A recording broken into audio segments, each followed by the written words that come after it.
Padre Celestial, en estos momentos, al prepararnos para estudiar tu palabra, confiamos que ya tu Santo Espíritu está en este lugar, se está moviendo aquí, pero sobre todo en nuestros corazones.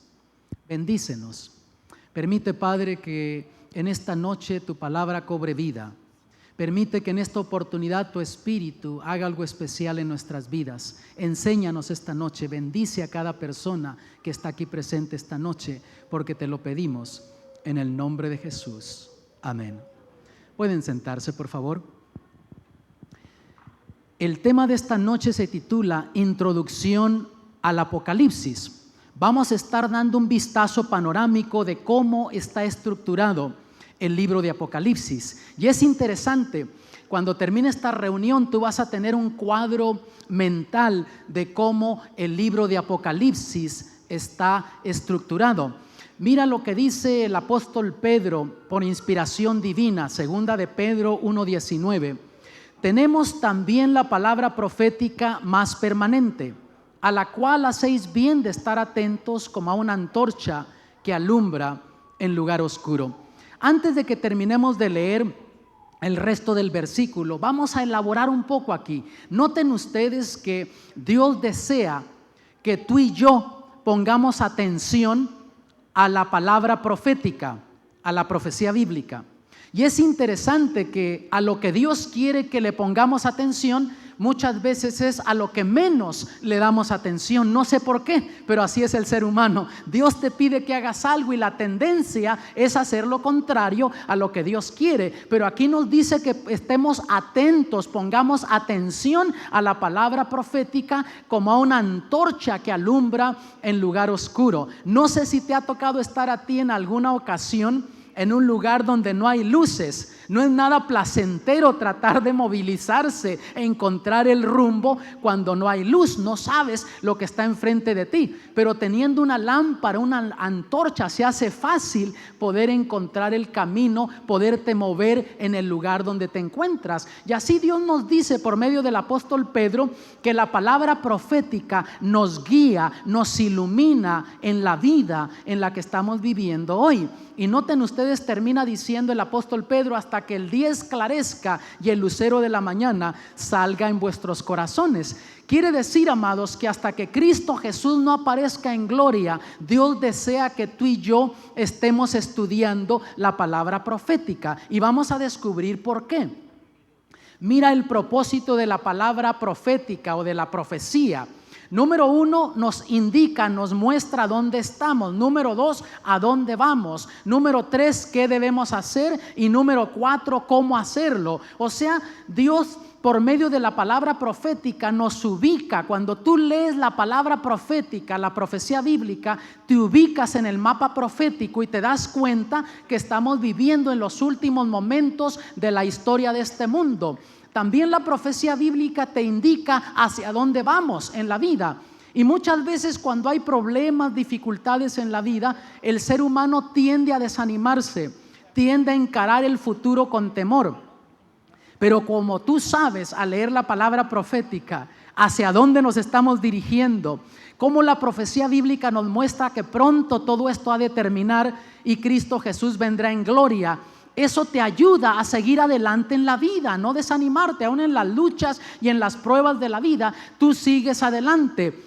Número 3, te muestra cuál es la voluntad de Dios para tu vida. Hay gente que no conoce el rumbo en la vida, no sabe la voluntad de Dios para su vida. Y la profecía bíblica nos indica la voluntad de Dios para nuestras vidas. Y número 3, cómo hacer la voluntad de Dios, cómo cumplir la voluntad de Dios en nuestras vidas. El libro de Apocalipsis fue escrito durante el reinado del Imperio Romano. El Imperio Romano reinó desde el año 168 a.C. y se extendió hasta el año 476 de nuestra era. Reinó un largo periodo de tiempo y en ese interín se escribió el libro de Apocalipsis. Ahora, latín era el idioma oficial del Imperio Romano. Sin embargo, el libro de Apocalipsis fue escrito en griego. ¿Por qué razón se escribe el libro de Apocalipsis en griego si el idioma oficial del Imperio Romano era latín? Porque el idioma, hermanos, que se manejaba internacionalmente era el griego. De paso, en la historia descubrimos que el Imperio Romano siguió al Imperio griego.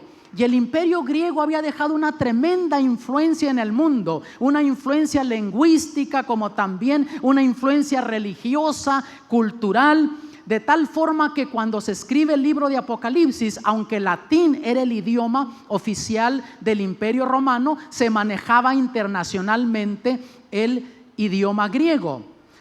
Si tú tuvieras una Biblia en griego, encontrarías esta palabra en el último libro de la Biblia, y esta palabra griega se traduce a español como Apocalipsis. Ahora, cuando tú piensas en la palabra Apocalipsis, ¿qué se te viene a la mente? Hay personas que me han dicho, pues, eventos cataclísmicos, eventos finales, eventos sobrenaturales. Pero ¿sabes una cosa? La palabra Apocalipsis en griego, en el idioma original, simplemente quiere decir revelación. Es directamente lo que la palabra quiere decir, traduciéndose literalmente del idioma original griego, quiere decir revelación. Y por esa razón, en la introducción al Apocalipsis, vemos en Apocalipsis 1:1, las primeras palabras del primer versículo, del primer capítulo del libro de Apocalipsis, dice así: la revelación de Jesucristo.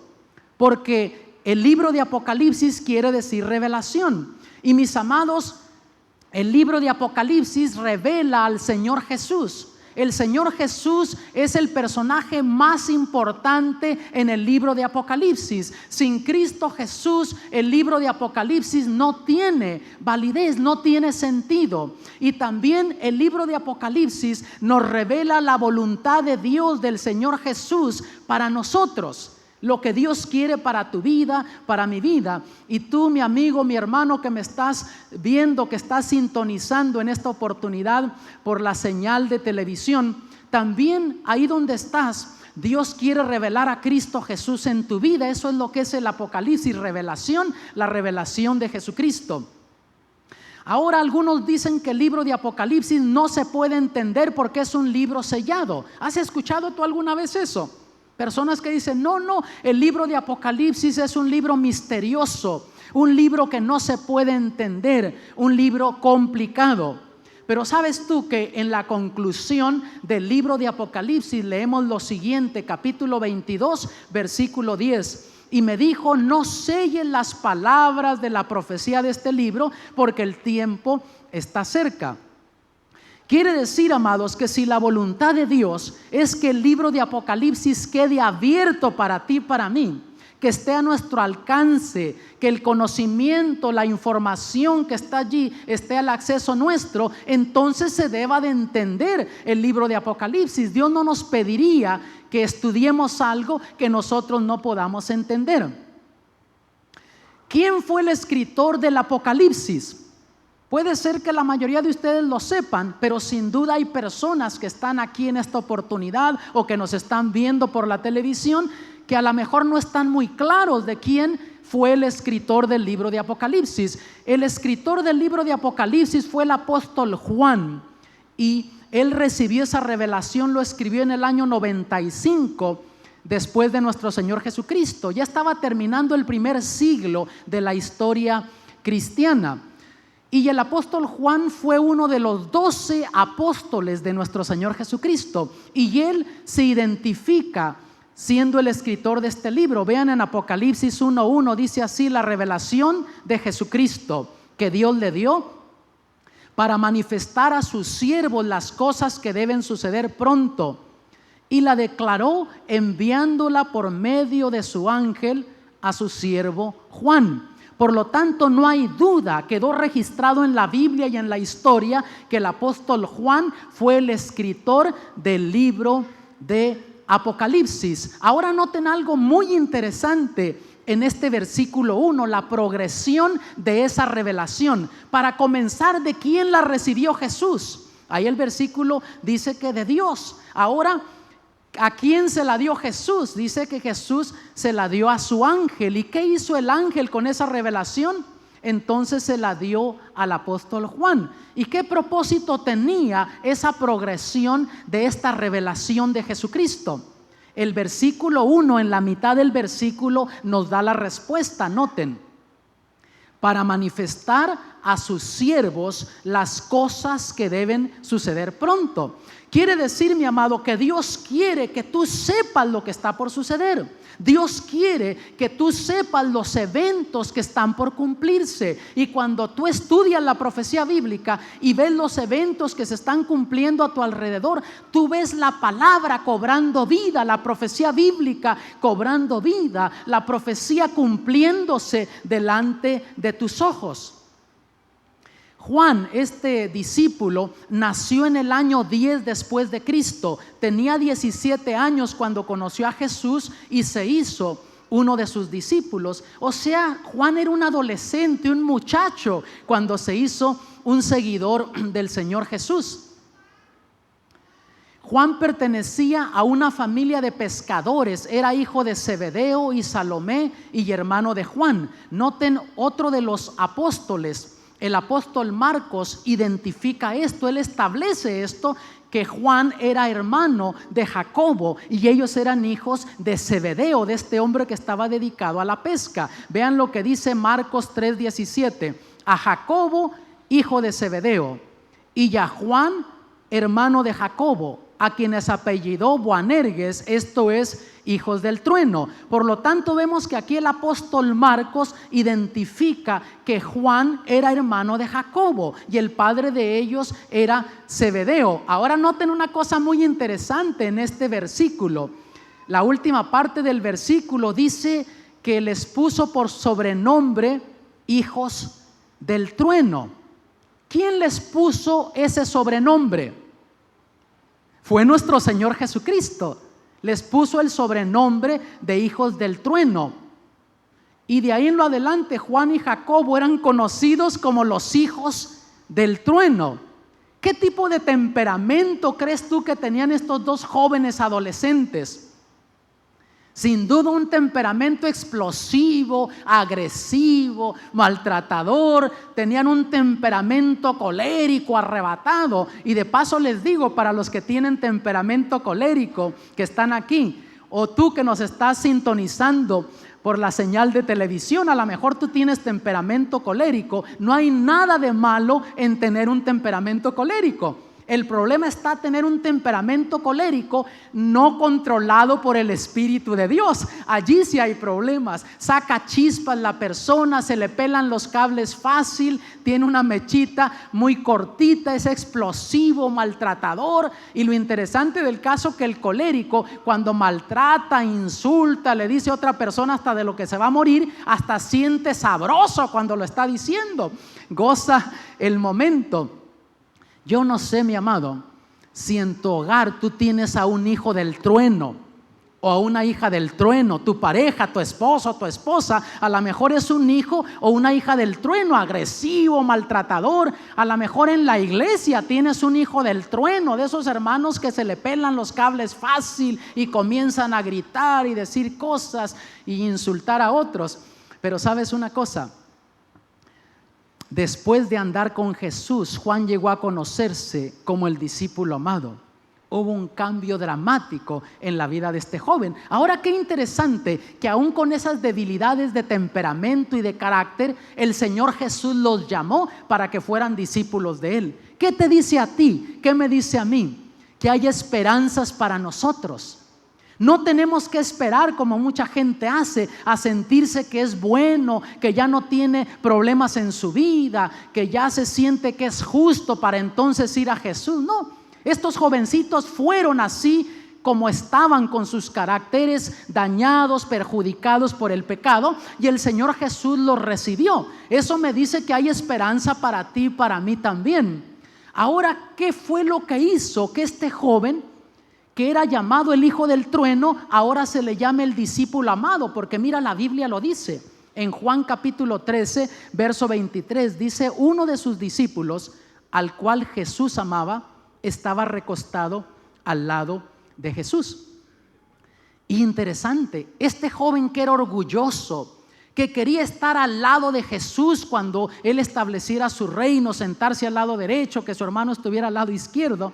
Ahora aquí cuando está hablando, es Él mismo de quien está hablando y escribiendo, pero ahora la humildad de Cristo había transformado su vida, que ahora también Él tenía humildad en su vida y ya habla en tercera persona, cuando es del mismo de quien está hablando.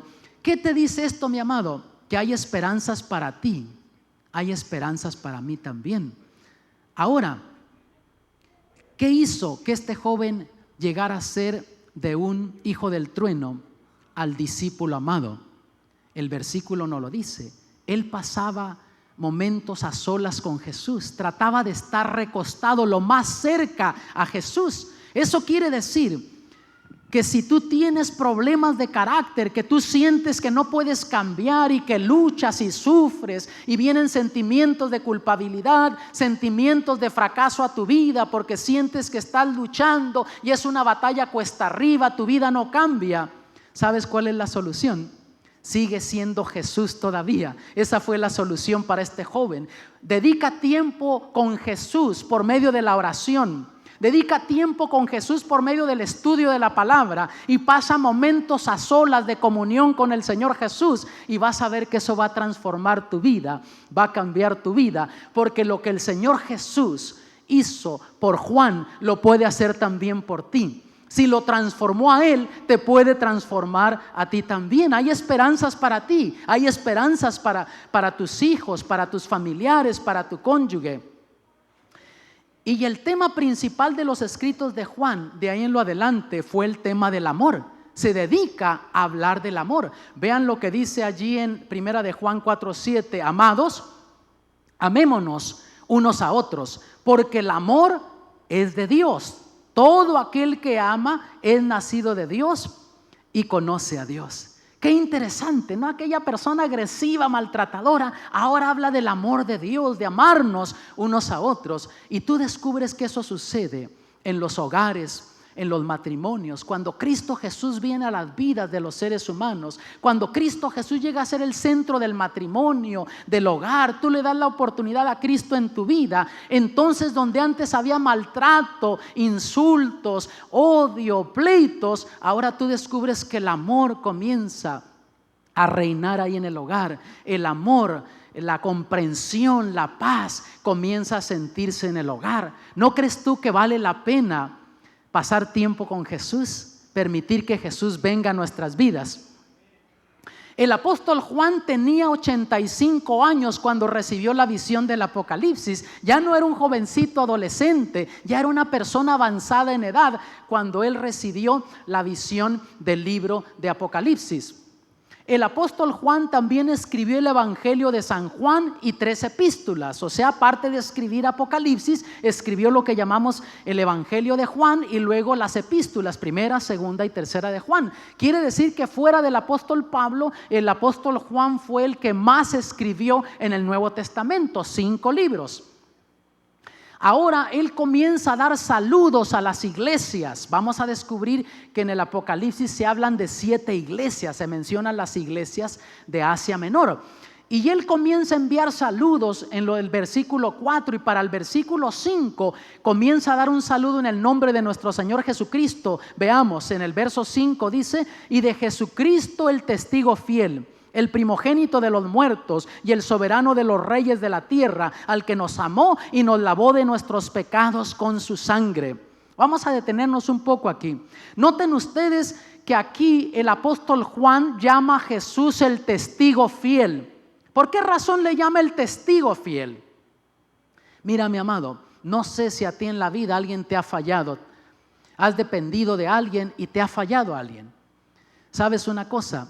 Tú mismo le puedes fallar al Señor Jesús, pero Él nunca te va a fallar a ti. Él es fiel en sus promesas, Él es fiel en lo que dice. Y el apóstol Juan lo llama el testigo fiel. Y luego nota, dice: al que nos amó y nos lavó de nuestros pecados con su sangre. En la pura introducción, aquí Juan habla del grande amor de Dios, porque el diablo se ha encargado de enseñar, meter en la mente del ser humano que Dios es un Dios castigador, un Dios malo, un Dios que se indigna con el ser humano. Pero mi amado, Dios te ama a ti. Tú eres especial para Dios. Dios tiene un amor muy grande y especial por ti. Otros te pueden rechazar, otros te pueden hacer sentir mal, pero Dios siempre te sigue amando a ti.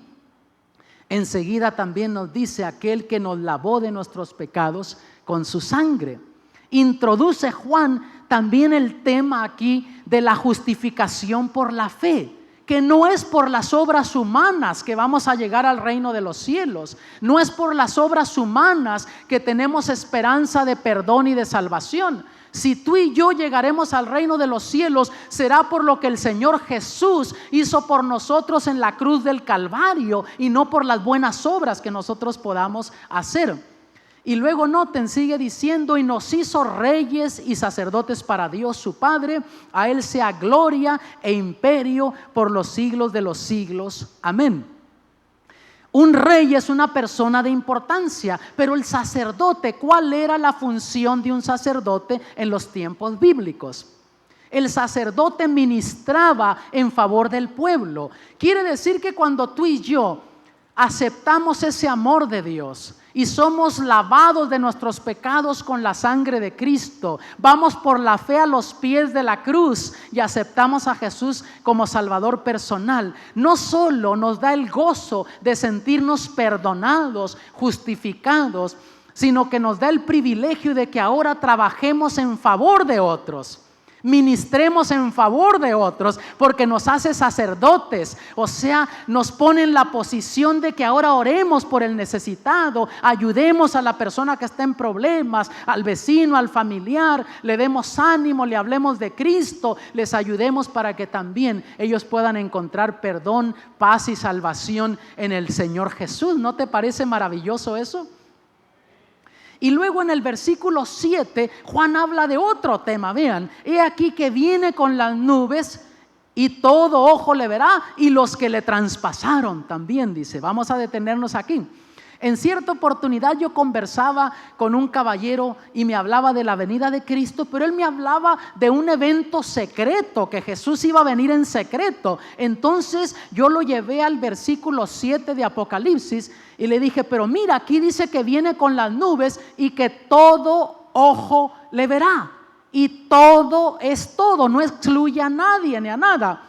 Entonces me dice: bueno, hay que entender que aquí está hablando del ojo del entendimiento. Solo los que tengan el ojo del entendimiento bueno van a poder ver al Señor Jesús. Pero enseguida le seguí leyendo, le dije: mira, pero aquí dice que aún los que le traspasaron, aquellos que gritaban ese viernes de tarde: crucifícalo. Cuando Pilato dijo: ¿qué hago con este Jesús que se llama el Cristo?, decían: crucifícalo, que su sangre caiga sobre nosotros, sobre nuestros hijos.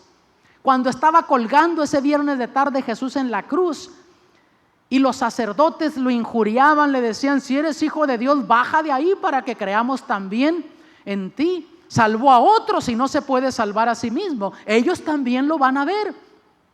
Y yo le dije: yo creo que ellos no tenían el ojo del entendimiento tan bueno, si no, no hubiesen estado gritando que la sangre de Cristo cayera sobre ellos y sobre sus hijos. Y luego le terminé leyendo: y todos los linajes de la tierra se lamentarán sobre él, así sea, amén. Aquí nos enseña una grande verdad el apóstol Juan.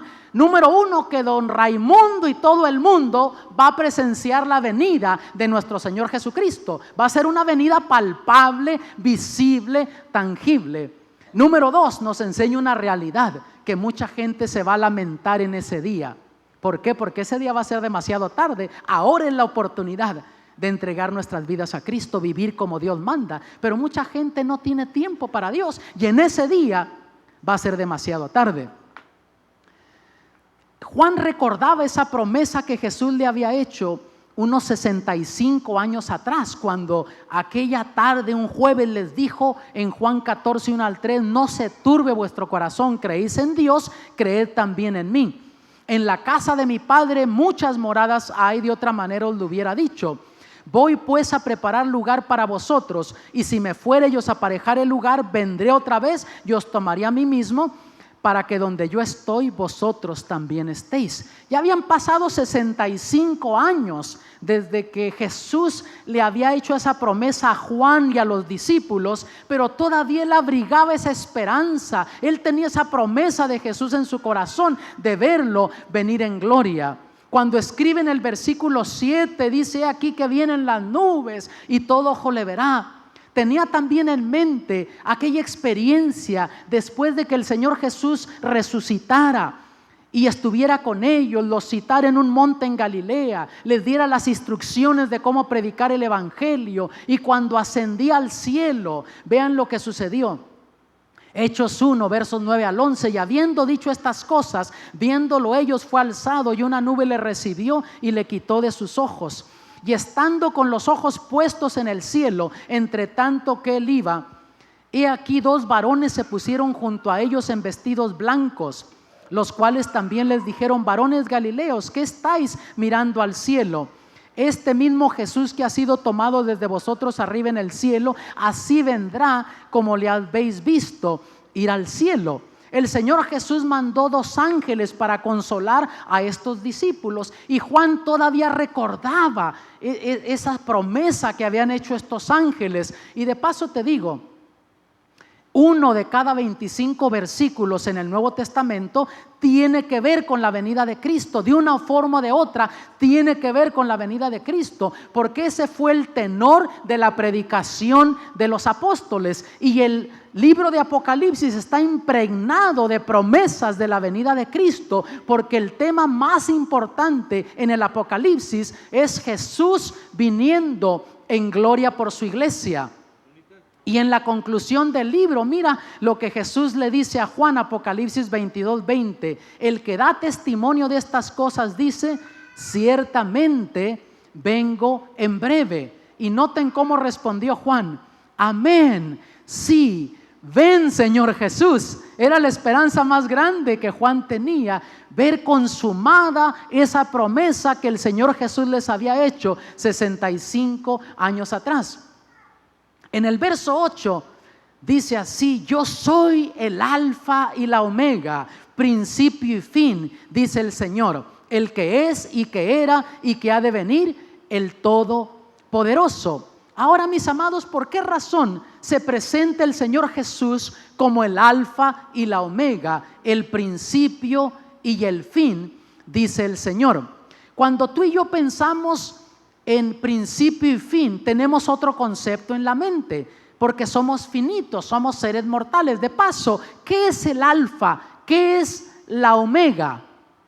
El alfa es la primera letra del alfabeto griego, la omega es la última letra del alfabeto griego. O sea, el Señor Jesús es el todo, Él es eterno, principio y fin. Cuando tú y yo pensamos en principio y en fin, tenemos en la mente algo como esto: aquí naces, acá mueres, ahí está tu principio, ahí está tu fin. Ya eso le llamaríamos un principio definido, establecido, un fin definido. Pero cuando llega a la divinidad, Padre, Hijo y Espíritu Santo, no podemos utilizar el mismo principio, simplemente que no hay palabras humanas para explicar la naturaleza de Dios, y por eso aquí usa la palabra principio y fin.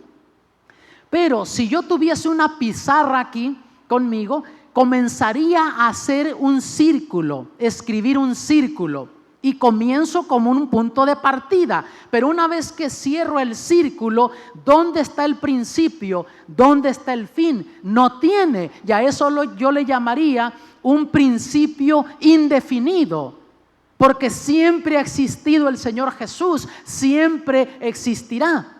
Y ahora nota que también se identifica como el que es y que era y ya de venir, el Todopoderoso. ¿Por qué razón se identifica de esta manera el Señor Jesucristo? Para comenzar, porque Él era, porque se humanizó, tomó la forma humana, murió por nosotros, pero también el que es, porque Jesús es, vive, resucitó, salió triunfante de la tumba, y el que ha de venir, porque Jesús pronto vendrá en gloria, como lo prometió.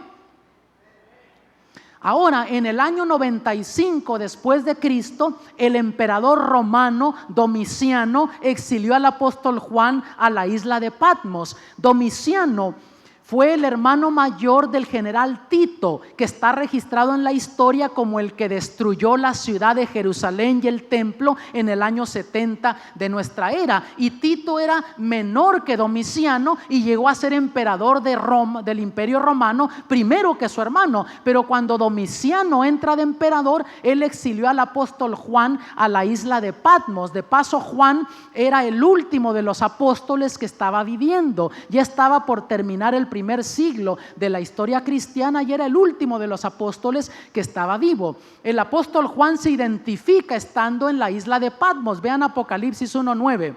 Yo, Juan, vuestro hermano y copartícipe vuestro en la tribulación, en el reino y en la paciencia de Jesucristo. Estaba en la isla llamada Patmos por causa de la palabra de Dios y el testimonio de Jesucristo. Aquí vemos que Juan se identifica estando él en la isla de Patmos cuando él recibe la revelación del libro de Apocalipsis. Patmos, hermanos, es una isla griega que está en el mar Egeo. Yo he visitado ese lugar. Está más cerca a las costas de Turquía, pero pertenece a Grecia. Es un lugar turístico muy bonito, una isla rocosa, pero muy bonita, pequeña, pero muy turística. Ahora, en la parte norte de esa isla hay un monasterio. Y los ortodoxos griegos construyeron un monasterio en esa parte norte de la isla porque ellos dicen, se cree que Juan se encontraba en esa parte de la isla cuando recibió esa revelación de nuestro Señor Jesucristo y construyeron este monasterio. Ahora, ¿por qué razón estaba el apóstol Juan exiliado en esa isla de Patmos? En el versículo 9 lo dice el apóstol Juan, vean, yo Juan vuestro hermano y copartícipe vuestro en la tribulación, en el reino y en la paciencia de Jesucristo. Estaba en la isla llamada Patmos por causa de la palabra de Dios y el testimonio de Jesucristo. ¿Qué había sucedido, amados? Cuando Domiciano entró de emperador, él comenzó a construir templos, santuarios e imágenes de él para que sus súbditos de su imperio lo adoraran, así como le rendían culto al dios Júpiter y a otros dioses paganos y griegos. Querían que a él también, que él quería que lo adoraran sus súbditos, y por supuesto los cristianos no lo iban a adorar. Entonces quiso hacer un espectáculo del apóstol Juan, y la historia cuenta que Domiciano lo primero que hizo, mandó que echaran vivo al apóstol Juan en una caldera de aceite ardiendo, una olla grandísima. Y la historia cuenta que cuando lo echaron vivo ahí, no le pasó nada, milagrosamente sobrevivió, Dios lo protegió. Ya me imagino los soldados que habían estado calentando ahí, echándole fuego, para leña, para que agarrara calor ese caso, y lo echan vivo ahí, cae. ¿Qué esperaban que hiciera? Que comenzara a gritar. Yo no sé si tú te has quemado alguna vez con fuego o con aceite, pero una cosa es quemarse con fuego, otra cosa es quemarse con aceite. El aceite sigue ardiendo, sigue quemando. Pues ven que no grita, no se lamenta. Ya me imagino, a lo mejor algún soldado dice, a lo mejor no calentamos bien esto, y mete el dedo al aceite, y yo creo que lo sacó sin piel. Pues no pudiendo hacer mucho, dijeron, pues vamos a deshacernos de este, y lo terminaron enviando a la isla de Patmos. En ese entonces Juan se encontraba viviendo en Éfeso. Ya vamos a hablar en otro tema acerca de esa ciudad y de las 7 iglesias de Apocalipsis. Y fue enviado entonces a esa isla donde enviaban a los peores criminales, a los exiliados políticos. Ahí enviaron a Juan. Total, dijeron, ¿qué daño va a hacer en nuestro imperio? Y ahí fue donde él recibió esta visión. Ahora, ¿por qué razón Dios quiso que Juan registrara que él estaba sufriendo por la palabra de Dios y por el testimonio de Jesucristo? Porque Dios sabía que al pasar la historia, miles y millones de cristianos sufrirían por el nombre de Cristo, serían maltratados por el nombre de Cristo, y el Señor quería que nosotros supiéramos que así como sostuvo a Juan, nos puede sostener a nosotros también. Lo que hizo por Juan puede hacer también por ti. Y hoy por hoy, mis amados, mucha gente sufre, es maltratada alrededor del mundo.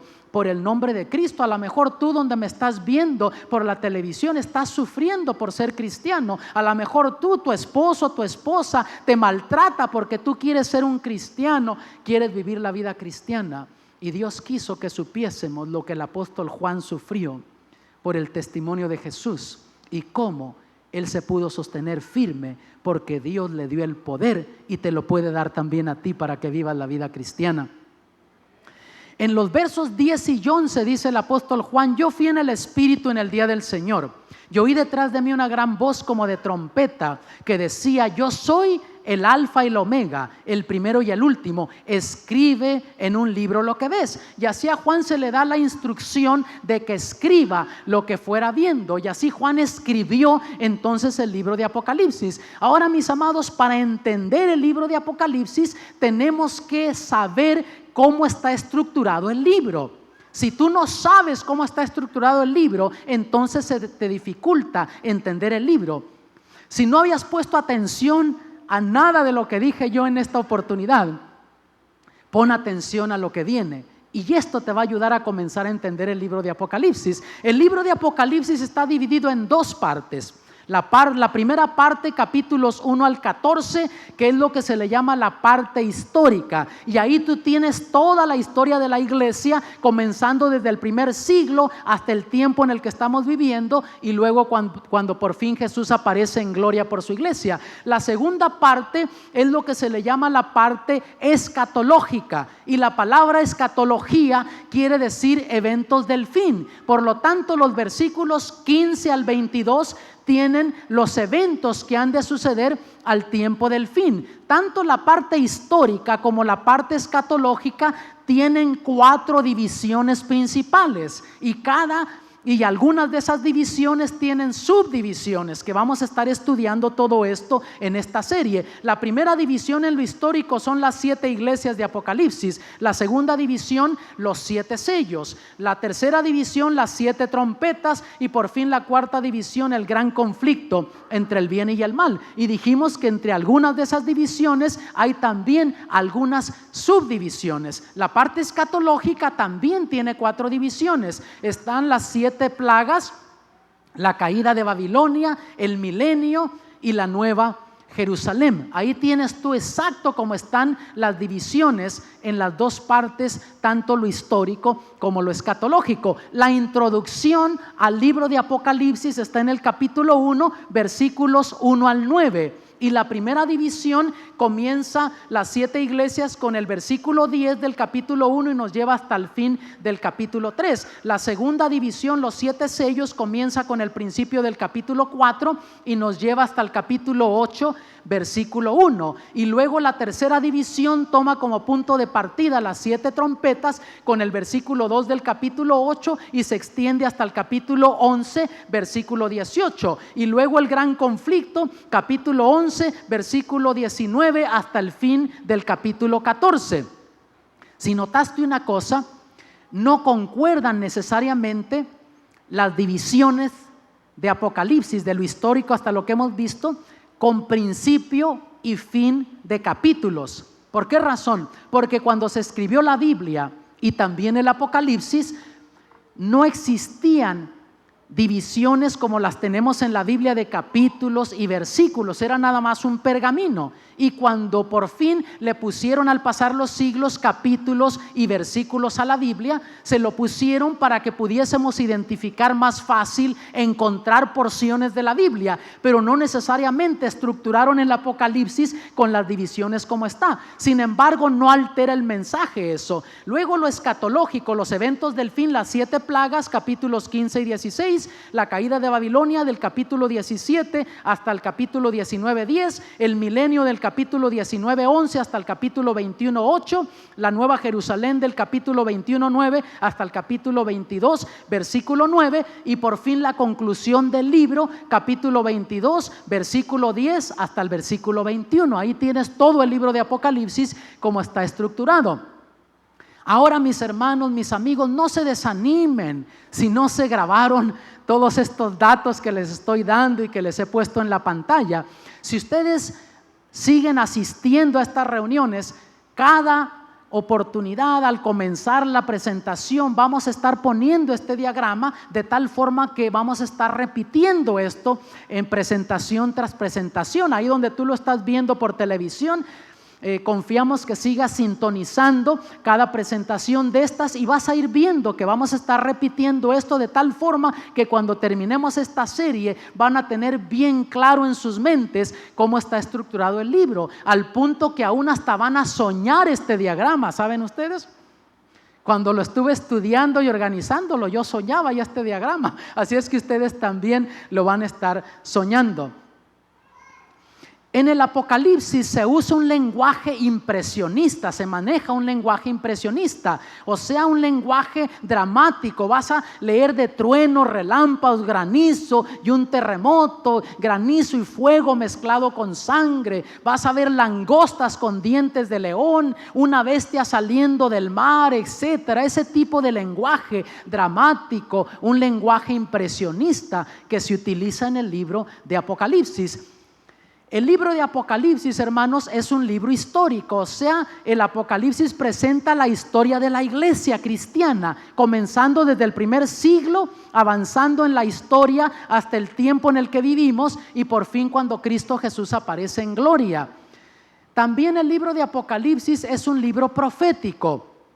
El Apocalipsis revela eventos proféticos que ya se han cumplido, eventos proféticos que se están cumpliendo delante de nuestros ojos y algunos eventos proféticos que están por cumplirse en el futuro cercano. También el libro de Apocalipsis es un libro simbólico, o sea, en el Apocalipsis se manejan muchos simbolismos y es por lo que mucha gente no estudia el libro. No haya cómo comenzar a entenderlo, pero el mismo libro y en la Biblia tú descubres las llaves para poder entender todos esos simbolismos. Por ejemplo, te voy a dar un vistazo panorámico del libro. Capítulo 1, aparece un personaje glorioso caminando en medio de 7 candeleros. ¿Qué representa todo eso? Son simbolismos que vamos a descubrir. Capítulo 6, tú descubres a 4 jinetes que salen, uno en un caballo blanco, otro en un caballo rojo, caballo negro, otro en un caballo pálido. ¿Qué representan estos simbolismos? ¿Qué nos está enseñando Dios allí? Capítulo 10 de Apocalipsis aparece un ángel poderoso que desciende del cielo teniendo un mensaje especial para la iglesia de Dios que vivirá al fin del tiempo. ¿Qué representan esos mensajes y ese ángel? Capítulo 11 aparecen 2 testigos que fueron muertos en la plaza y que sus cuerpos no se recogen por 3 días y medio. ¿Qué representan todos esos simbolismos? Luego en esos simbolismos aparecen bestias. Por ejemplo, comenzando con el capítulo 11, aparece una bestia espantosa que sale del abismo y es el que mata a esos 2 testigos. Luego aparece en el capítulo 12 un grande dragón bermejo con 7 cabezas y una grande cola. Luego el capítulo 13 de Apocalipsis habla de una bestia que sale del mar con 7 cabezas. Luego en el capítulo 13, la última parte, habla de una segunda bestia que sale de la tierra, que tenía cuernos de cordero, pero iba a hablar después como dragón. Y todos estos son simbolismos. Si ustedes no se pierden estas reuniones, van a descubrir que esto se va a poner bestial, amigos. Tú que me estás viendo allá por la televisión, vas a descubrir que se va a poner bestial al descubrir todos estos simbolismos de estas bestias. Capítulo 14 se menciona 3 ángeles que van volando por en medio del cielo y cada uno de esos ángeles tiene un mensaje específico para el tiempo del fin. ¿Qué simbolizan esos ángeles? ¿Qué mensajes hay allí?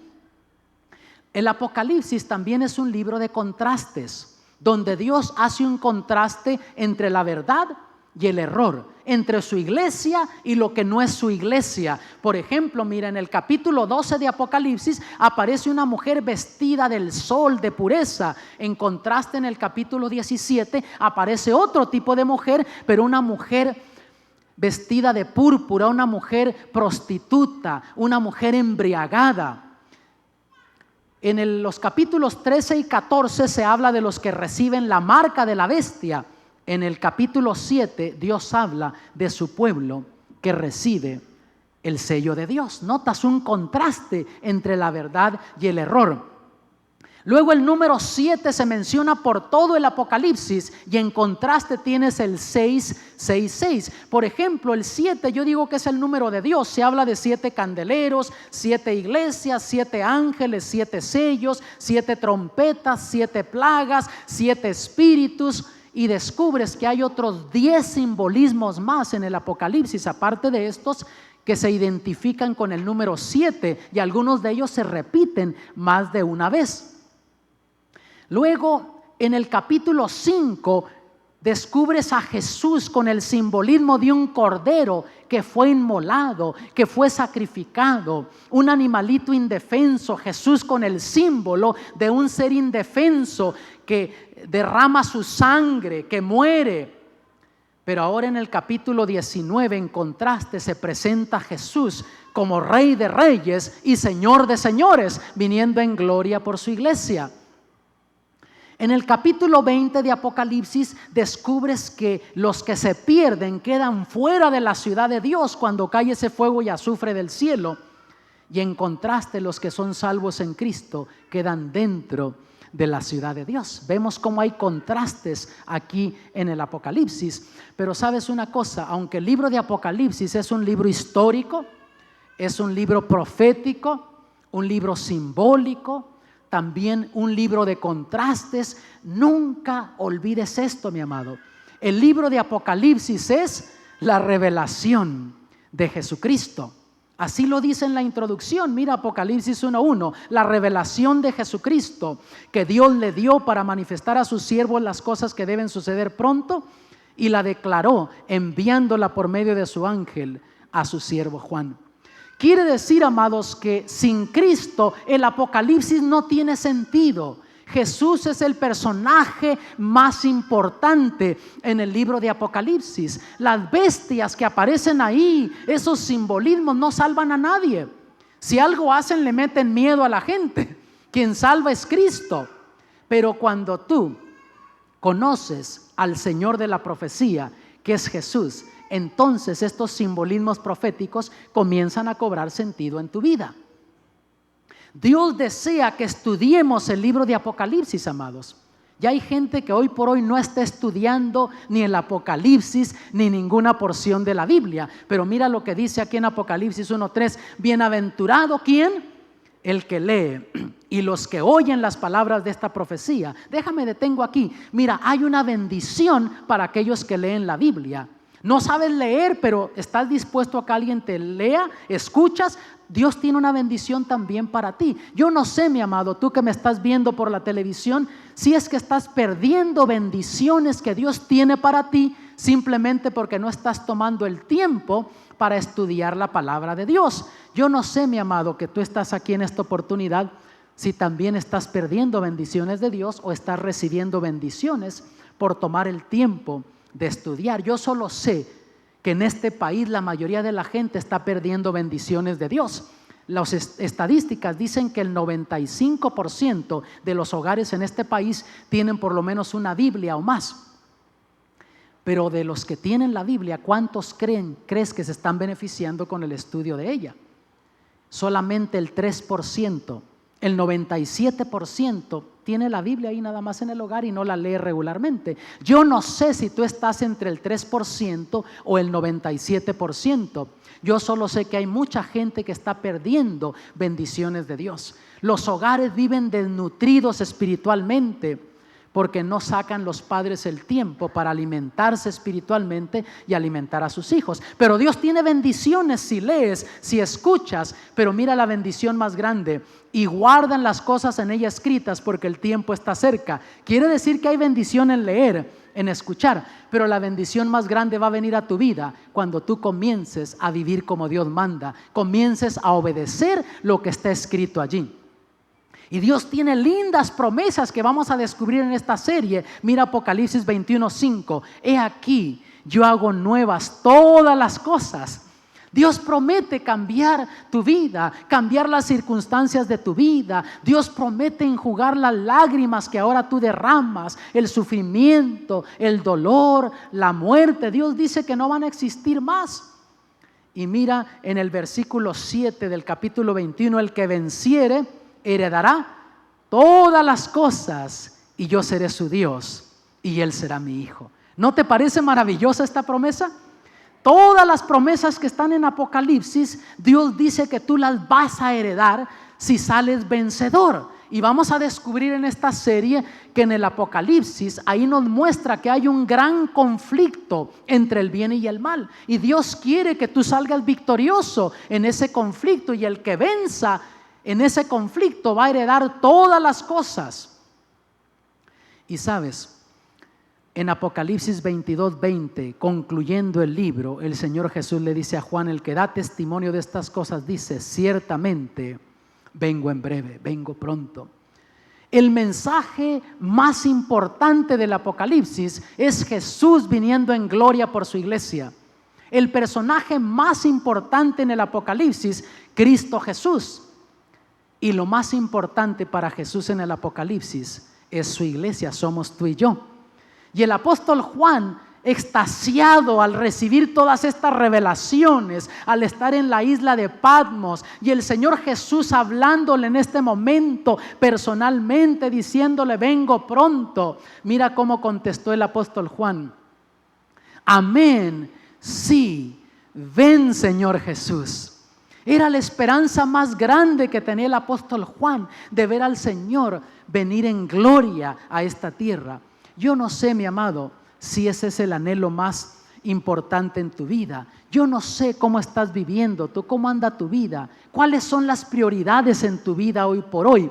Yo solo sé que la mayoría del cristianismo, por su comportamiento, por su actitud a las cosas espirituales, demuestra que no deseara que Cristo viniera en gloria, porque está persiguiendo otras cosas en la vida, a lo mejor una carrera educativa, a lo mejor cosas materiales. No sé qué estás persiguiendo tú en tu vida, no sé en qué cosas estás buscando tú la felicidad hoy por hoy. Yo solo sé que hay mucha gente que, aún que se dice cristiana, con su actitud demuestra que lo primordial en su vida, la prioridad en su vida, no es prepararse para la venida de Cristo, no es que Cristo venga pronto en gloria. Yo no sé cuál es el anhelo más grande que tú tienes en tu vida. Yo solo sé que Dios desea que tú y yo estemos preparados para ese día glorioso. Y cuando tú entiendes eso, que Cristo viene en gloria pronto, que lo más importante para Jesús en el Apocalipsis es su iglesia, que lo más importante en el Apocalipsis es Jesús, conocer a Jesús, entonces Dios pone en tu corazón un nuevo sentido de gozo, de propósito, de poder espiritual, de perdón, de felicidad en tu vida. Entonces tú sabes que hay una razón del por qué vivir la vida cristiana. Y sí, yo no tengo poder, pero Dios me lo da. En el Apocalipsis nos habla de eso. Y no va a ser por mis obras por lo que voy a llegar al cielo, sino por aquel que me amó y me lavó de mis pecados con su sangre. Viene un nuevo sentido de perdón a tu vida. Dios te ha perdonado en Cristo. Y entonces comienzas a gozar de la vida cristiana. Y Jesús quiere darte esa bendición. En el Apocalipsis Jesús se quiere revelar en tu vida, quiere mostrarte lo que Él está listo para hacer por ti y por tu familia. Él quiere venir a tu vida. No sé si tú le vas a dar la oportunidad a Jesús, pero Él quiere cambiar las circunstancias en tu vida. Yo no sé qué estás viviendo tú en tu vida hoy. Yo solo sé que hay mucha gente que persigue las cosas de la vida por aquí, por allá, y al fin de cuentas descubre que todavía hay vacío en su vida, no es feliz la persona, hay sentimientos de fracaso, de culpabilidad en su vida. Dios te quiere salvar a ti, es lo que el Apocalipsis enseña. Dios quiere salvar tu familia, Dios quiere salvar a tus hijos. Yo no sé qué estás viviendo. Hay gente que siente que no hay razón del por qué vivir en esta vida, nadie lo ama. El caso de María, a lo mejor tú te identificas con ella, una mujer que nació en México. Los padres se separaron, el padre abandonó a la esposa, a los hijos. Un tío termina abusando de María cuando tenía sus 6, 7 años y siguió abusando sexualmente de ella. Maltratada, le hacían sentir en la vida que no servía para nada. Crece, se casa con un hombre vicioso, maltratador, que le pisoteaba la estima propia constantemente. Ella sentía: no sirvo, ¿para qué vivir? No hay razón del por qué vivir. Yo no sé, mi amado, si tú estás viviendo una experiencia similar. Yo no sé si a ti te han pisoteado la estima propia. Hay padres que desde que sus hijos están pequeños les dicen: tú no sirves para nada, tú no vales nada, tú no sabes hacer las cosas. Y esos jovencitos crecen con heridas emocionales en el alma, con heridas en el corazón. Tú que me estás viendo por la televisión, no sé si te identificas con esta historia que estoy contando. Pero María pensaba que ella no servía. ¿Para qué vivir? No tiene sentido la vida, solo sufrir. Oh, mi amado, pero llegó un momento que a la vida de María vino el conocimiento de Jesús. Se dio cuenta que había un Dios que le amaba, que había un Dios que se interesaba por ella, que había un Jesús que había sufrido por ella en la cruz, y que sí, si la habían maltratado en su infancia, si en su vida adulta había sido golpeada, maltratada emocionalmente, físicamente, emocionalmente, con todo había un Dios que le amaba, un Padre que la amaba, que era especial ella para ese Padre celestial. Y eso le dio esperanza, le dio razón del por qué vivir. Y cuando la gente se confronta ante la cruz, eso quita esas heridas emocionales, te da razón del por qué vivir, te da esperanza eterna. Y si tú, mi amigo, mi hermano, donde me estás viendo por la televisión, te sientes triste, piensas que no hay esperanza en la vida, oh, Dios tiene grandes planes para ti. Dios te ama con un amor especial y quiere hacer algo especial por ti. Dios quiere salvarte, Dios quiere salvar a tu familia. Esta noche, en esta oportunidad, yo quiero orar por ti.